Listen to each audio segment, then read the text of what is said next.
What's up everybody, hope you're all doing great. Welcome back to cilinixfxcapital and yet another update on Luna Classic. I felt like it was needed, not for any particular reason in price movements, but I just try to cover Luna and Luna Classic every day now. I think it's interesting to take a look at it, and I think it's definitely worth it to kind of do a daily market update, at least for now.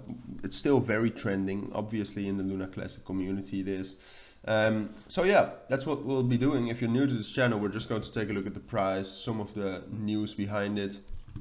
I actually had to check out, I forgot to check it out, but Binance posted something about Luna Classic, I believe, about the burn rate.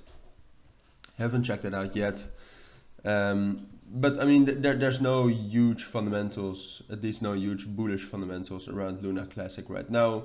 Obviously, the whole last 2 days were filled with manipulation talks about Do Kwon or someone manipulating Luna Classic and pumping all that money into the new Luna. I'm still not sure what to think about that. There's definitely something shady going on, but I'm not necessarily sure why or what, at least. I do understand why, but I don't understand what. Apart from that, to kind of dive into the statistics, I mean, the volume has dropped down to 1.6 billion. It's weekend, it's what you usually see. It's still very high, even compared to the market cap. And we are holding on to our levels well.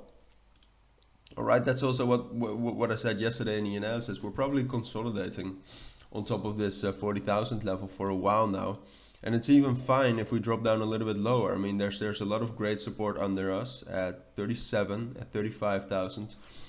So I'm not too worried about Luna Classic. The main thing is, though, I think at least, is that we need another fundamental catalyst, all right? Because if the burn tax really gets implemented, that would be very bullish for the price, at least, of Luna Classic.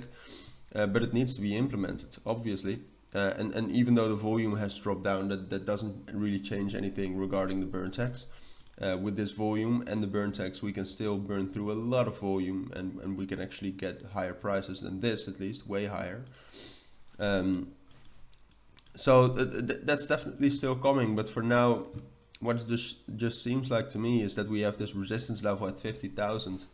The support level at 40,000, I think we'll just consolidate until we get that news, all right? I mean, if it's really bad news, so if Binance and all the other exchanges say like, no, we're not going to implement or support the burn tax, we're probably going to drop down to 35 and like crash down all the way to 30 or 25, which would be pretty bad. I'm not expecting that to happen, but you should know that a lot of the fundamentals behind Luna Classic are based upon that burn tax.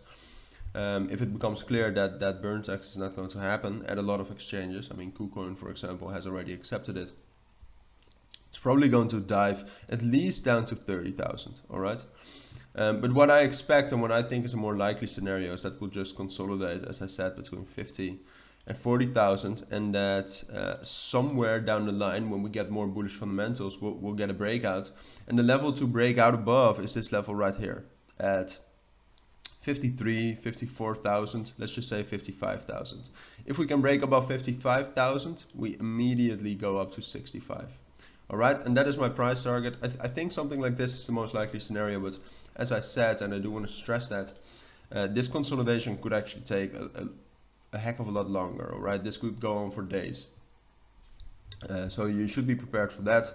But for now, that's my take and my update on Luna Classic. So if you do have any questions about it, feel free to ask me down in the comments. But for now, I want to wish you all a great rest of the weekend, and I hope to see you all in my next videos. Bye.